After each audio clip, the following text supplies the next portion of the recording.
अस्सलाम वालेकुम व्यूअर्स। आज मैं आपके साथ बहुत ही आसान और बहुत ही मुनफरिद किस्म के चिकन कीमे वाले नान की रेसिपी शेयर करूंगी। ये चिकन नान हम आज बिल्कुल आसान तरीके से बिना ओवन के, बिना तंदूर के, तवे पर बनाकर तैयार करेंगे और ये बहुत ही मज़ेदार, बहुत ही सॉफ्ट बनकर तैयार हुए थे। दिखने में जितने खूबसूरत लग रहे हैं तो व्यूअर्स खाने में उससे भी ज़्यादा मज़ेदार थे। तो यहाँ पर मैं आपको दिखा सकती हूँ कि ये कितने सॉफ्ट और कितने फ्लफ़ी बन के तैयार हुए हैं। और ये देखिए, स्टफ़िंग जो है नान के किनारे तक फैली हुई है और बहुत ही नरम व मुलायम मक्खन की तरह मुंह में घुल जाने वाले चिकन कीमे वाले नान बनके रेडी हैं। तो व्यूअर्स, आपने रेसिपी को फुल वॉच करना है स्किप किए बिना। तो ऐसे ही मज़ेदार और ख़ूबसूरत किस्म के नान आप पहली ही बार में बनाकर तैयार कर लेंगे। तो चलिए हम वीडियो स्टार्ट करते हैं। तो यहाँ पे नान बनाने के लिए सबसे पहले मैंने लिया है 2 कप मैदा छान कर और उसके अंदर डाल दिया है 1 टीस्पून नमक। अब साथ ही मैंने इसमें पीसी हुई चीनी डाल दी है 1 टीस्पून के बराबर। अब इसमें डालेंगे हम इंस्टेंट यीस्ट, जो कि मैंने डाला है half table spoon. Fresh use कीजिएगा, पहले का रखा हुआ अक्सर रिज़ल्ट नहीं देता। साथ ही मैंने बेकिंग सोडा डाल दिया है 1/4 टीस्पून के बराबर। अब इन तमाम चीज़ों को डालने के बाद मैं इसके अंदर डालूँगी, आप चाहें तो बटर यूज़ कर सकते हैं मेल्ट करके, घी, देसी घी कुछ भी डाल सकते हैं। 1 टेबल स्पून के बराबर मैंने डाल दिया है पिघला हुआ घी। और अब इसके अंदर मैं डाल दूँगी नॉर्मल रूम टेम्परेचर पर रखा हुआ दही 2 टेबल स्पून के बराबर। दही अगर खट्टा हो या पतला हो तो उससे नान बहुत अच्छे बन के तैयार होंगे, इसलिए उसकी कोई टेंशन नहीं। अब इन तमाम चीज़ों को अच्छी तरह से मैं मैदे के साथ मिक्स कर लूँगी। और अब बिल्कुल मैंने नीम गर्म दूध लिया है और उसके साथ मैं इस डो को इकट्ठा करूँगी, बिल्कुल ऐसे ही जैसे हम रोटी पकाने के लिए आटे को इकट्ठा करते हैं। तो भी बस यहाँ पे आपने बस एक बात का ख्याल करना है कि आपने दही जो है वो ठंडा इस्तेमाल नहीं करना। तमाम चीज़ें आपकी रूम टेम्परेचर पर होनी चाहिए। और उसके अलावा ये कि जो दूध आपने इस्तेमाल करना है वो हल्का सा गर्म, बिल्कुल नीम गर्म सा इस्तेमाल करना है। बहुत तेज़ गर्म दूध से अगर आप इस आटे को गूँधेंगे तो उससे क्या होगा कि जो हमारा यीस्ट है वो डेड हो जाएगा, एक्टिवेट नहीं होगा। तो बस ये छोटे छोटे से पॉइंट्स हैं जिनका आपने ख़ास ख्याल करना है, तो आपकी डो इंशाल्लाह बहुत ही परफेक्ट बन के तैयार होगी। तो यहाँ पे आपने देखा कि मैंने 4 से 5 मिनट तक डो को इकट्ठा करने के बाद अच्छी तरह से टैप एंड स्ट्रेच किया था। उससे क्या होता है कि आटे में लचक पैदा होती है और जो यीस्ट है वो एक्टिवेट होना स्टार्ट हो जाता है। नान बनाने के बाद उसमें से यीस्ट की स्मेल बिल्कुल भी नहीं आती। तो बस आपने इसे इकट्ठा करने के बाद 4 से 5 मिनट अच्छी तरह से स्ट्रेच करना है। और उसके बाद देखिए, मैंने इसके ऊपर 1 टेबल स्पून घी मज़ीद डाला है और इसे गूँध लिया है यहाँ तक कि ये बिल्कुल सॉफ्ट और मुलायम हो गया है। जैसे हम रोटी पकाने वाला आटा गूंथते हैं, सेम उसी तरह का ये हो चुका है, ना तो बहुत ज़्यादा सख्त है और ना बहुत ज़्यादा नरम। अब मैंने एक बाउल के अंदर थोड़ा सा ऑयल लगा के, घी लगा के उसके अंदर मैं रख दूँगी इस डो को। थोड़ा सा घी मैंने इसके ऊपर भी लगा दिया है ताकि खुश्की सिकरी वगैरह ना आए। अब मैं इसे प्लास्टिक रैप से कवर कर दूँगी। आप चाहें तो किसी एयर टाइट जार या एयर टाइट ढक्कन वाले बाउल में भी इसको रख सकते हैं। मैं इसे तकरीबन 1.5 घंटे तक रेस्ट दूँगी किचन काउंटर पे ही, क्योंकि आजकल गर्मी का मौसम है। लेकिन अगर सर्दी में आप ये तैयार कर रहे हों तो फिर आप इसे किसी गर्म जगह पर हीटर वाले कमरे में 2 घंटे के लिए छोड़ दीजिएगा। तो जब तक हमारी डो का रेस्ट आती है हम इसका अगला स्टेप देख लेते हैं। अब यहाँ पे मैंने 2 बाउल लिए हैं। एक बाउल के अंदर मैं डाल दूँगी अंडे की जर्दी। सफ़ेदी मैंने अलग कर ली थी, सिर्फ मैंने जर्दी डाली है। और अब इसके अंदर मैं डालूँगी 1 टेबल स्पून के बराबर नॉर्मल दूध। अच्छी तरह से मिक्स करके इस दूध को अंडे की जर्दी के साथ मैं एक साइड पे रखूँगी। इसे हम नान बनाते वक्त इस्तेमाल करेंगे। दूसरे बाउल के अंदर मैंने लिया है थोड़ा सा पिघला हुआ घी।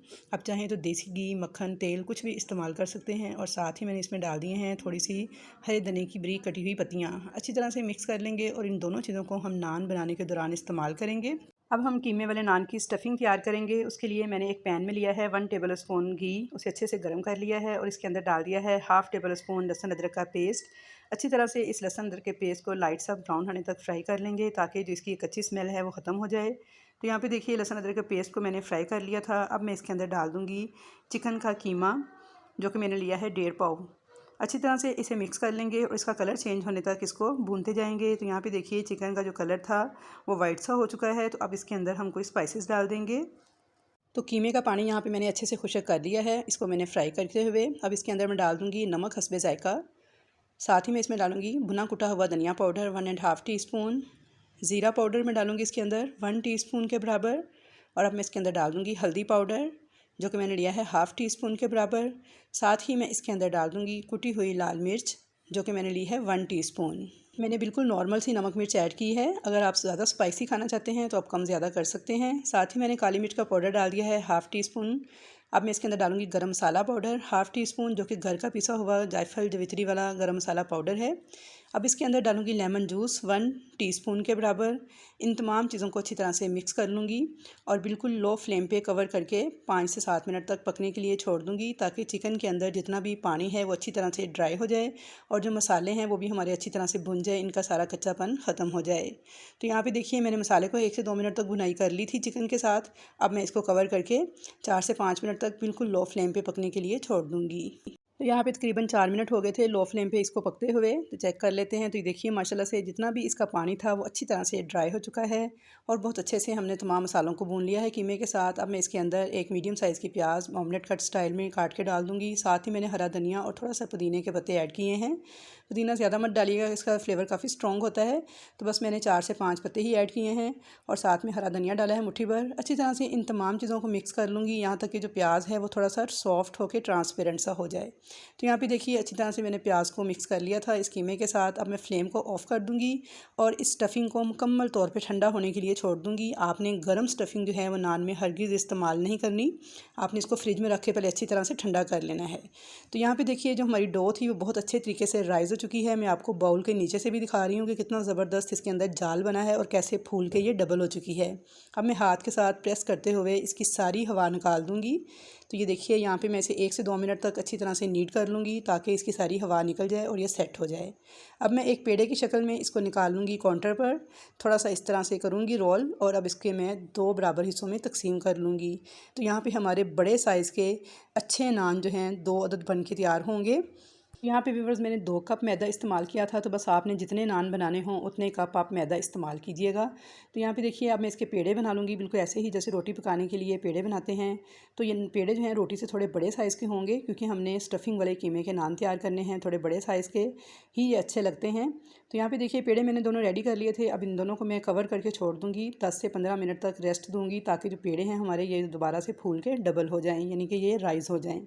तो यहाँ पे देखिए 15 से 20 मिनट हो गए थे इनको कवर करके छोड़े हुए और पेड़े देखिए हमारे 15 से 20 मिनट के बाद माशाल्लाह से फूल के साइज़ में काफ़ी ज़्यादा बड़े हो चुके हैं, यानी राइज़ हो चुके हैं।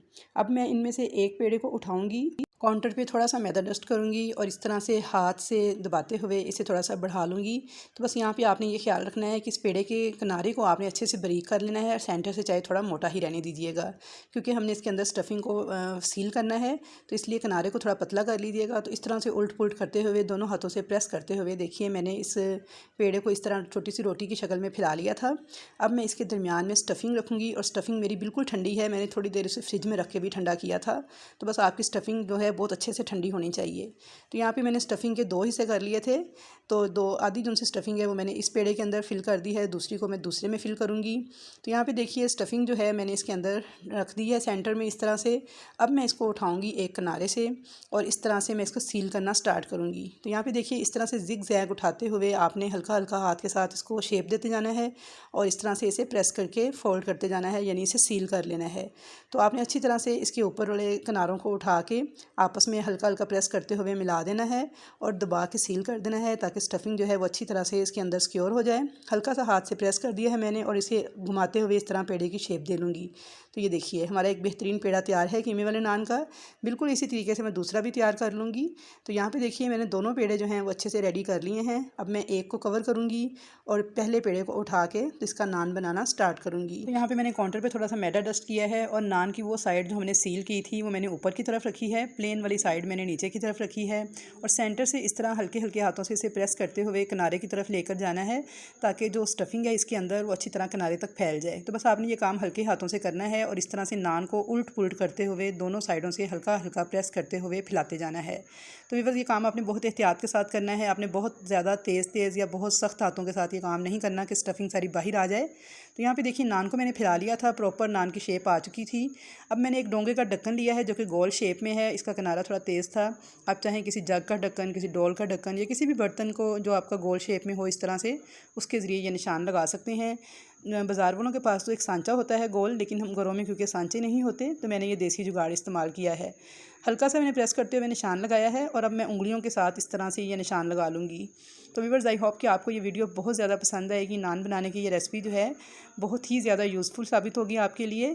तो अगर आपको ये वीडियो इस स्टेज पर ज़रा भी अच्छी लग रही हो तो प्लीज़ वीडियो को लाइक कीजिए, शेयर कीजिए, कमेंट्स बॉक्स में अच्छे अच्छे कमेंट्स का इजहार कीजिए और चैनल पर अगर नए हैं तो सब्सक्राइब कीजिएगा।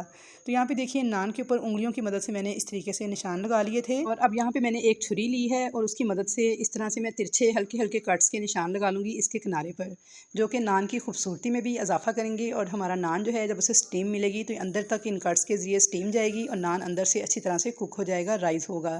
तो यहाँ पे देखिए, मैंने छुरी की मदद से अच्छी तरह से निशान सारे इसके किनारे पे लगा लिए थे। अब हमारा नान जो है फ्रंट साइड से रेडी हो चुका है। तो अब मैं बहुत ही एहतियात के साथ उठाते हुए इस नान को कर दूँगी काउंटर के ऊपर उल्टा। ये देखिए इस तरह से। अब इसके ऊपर मैं नॉर्मल नलके का पानी है जो हाथ की मदद से इस तरह हाथ को फेरते हुए लगा दूँगी नान की बैक साइड पर। इससे क्या होगा व्यूअर्स कि मैंने तवा चूल्हे पे रख दिया है गर्म होने के लिए। जब इस नान को हम गर्म तवे पे डालेंगे तो ये पानी वाली साइड हम डालेंगे तवे के ऊपर, तो ये चिपक जाएगी तवे के साथ ही। तो यहाँ पे देखिए, मैंने बहुत अच्छे से हाथ फेरते हुए सारे नान को पानी लगा लिया था और अब बहुत ही एहतियात के साथ आपने इस नान को उठाना है और इसकी इस पानी वाली साइड को गर्म तवे के ऊपर डाल देना है, जो कि हमने पहले से गर्म होने के लिए चूल्हे पे रख दिया था। अब नान डालते साथ ही व्यूअर्स, तवे के नीचे मैंने फ्लेम बिल्कुल लो कर दिया है और जल्दी जल्दी आपने उंगलियों की मदद से इस तरह से ये निशान बना लेने हैं। इससे क्या होगा, एक तो ये होगा कि नान हमारा बहुत खूबसूरत लगेगा लुक वाइज, और दूसरा ये होगा कि इस तरह हल्का हल्का प्रेस करने से, निशान बनाने से हमारा जो नान है ना बहुत अच्छी तरह से तवे के साथ चिपक जाएगा। तो ये देखिए, नान के ऊपर मैंने दोबारा से उंगलियों के जो निशान थे वो पहले एक साइड पे फिर दूसरी साइड पे बनाए हैं और इसके ऊपर हल्का सा मैंने प्रेस करते हुए ढक्कन की मदद से ये निशान दोबारा लगा दिया है। तो ये देखिए जी, अब आपने फ़ौरन से क्या करना है, जो अंडे वाला मिक्सचर हमने तैयार किया था दूध के साथ, ब्रश की मदद से ये सारा नान के ऊपर लगा देना है। और अगर आपको अंडा पसंद नहीं है तो आप सिंपल दूध भी लगा सकते हैं ब्रश की मदद से, सेम इसी तरीके से। तो यहाँ पे देखिए, ये मैंने ये भी लगा लिया था। अब इसके ऊपर मैंने थोड़े से सफ़ेद तिल छिड़क दिए थे और फ्लेम नीचे बिल्कुल लो है मेरा तवे के, लेकिन उससे पहले तवा मेरा बहुत अच्छी तरह से गर्म था जब मैंने नान को डाला है। तो अब क्या होगा कि बिल्कुल लो फ्लेम पे आपने 4 से 5 मिनट तक इस नान को पकने देना है बैक साइड से, और उसी दौरान ही आपने जल्दी जल्दी ये काम कर लेना है। तो बस आपने ये स्पीड से काम करना है, जल्दी से पहले निशान बना लेने हैं, फिर आपने अंडे की ये मिक्सचर जो है ये इसके ऊपर लगा देना है, तिल लगा देने हैं और इसे सेट होने देना है। तो यहाँ पे देखिए, नान को बिल्कुल लो फ्लेम पे पकते हुए 4 से 5 मिनट हो गए थे। नान हमारा राइस होना स्टार्ट हो चुका है, ऊपर से बिल्कुल ड्राई सा दिख रहा है। तो अब आपने क्या करना है, इस तवे को उठाना है और ये डबल तवा है, यानी इसके साथ देखिए इसके नीचे वाला एक ये भी हिस्सा है जो कढ़ाई नुमा बना हुआ है, वो भी मैंने चूल्हे पे गर्म होने के लिए रखा हुआ है और वो भी अच्छे से गर्म हो रहा है। अगर आपके पास इस तरह का डबल तवा ना हो तो आप नॉर्मल लोहे का तवा जो रोटी पकाने के लिए इस्तेमाल करते हैं वो भी यूज़ कर सकते हैं, और कोई सी भी कढ़ाई लेके उसके ऊपर सेम यही प्रोसीजर करके आप ये नान तैयार कर सकते हैं। अब मैंने इस तवे को उल्टा कर दिया है इस प्री हीट कढ़ाई के ऊपर, जो कि बहुत अच्छी तरह से गर्म हो चुकी थी, और फ्लेम को कर दिया है मीडियम टू हाई। अब इसे मीडियम टू हाई फ्लेम पे हम पकने देंगे ताकि इस पर अच्छा सा कलर आ जाए। तो यहाँ पे देखिए 3 से 4 मिनट के बाद इस पर बहुत ही प्यारा सा कलर आना स्टार्ट हो चुका है। अभी हम इसे मज़ीद पकाएंगे 3 से 4 मिनट। तो आपने इसे चेक ज़रूर करना है 2 से 3 बार, क्योंकि तवे की थिकनेस के हिसाब से, गैस के प्रेशर के हिसाब से जो टाइम है वो कम ज़्यादा हो सकता है। तो ये देखिए, माशाल्लाह से 6 से 7 मिनट हो गए थे और कितना खूबसूरत कलर हमारे नान पे आ चुका है।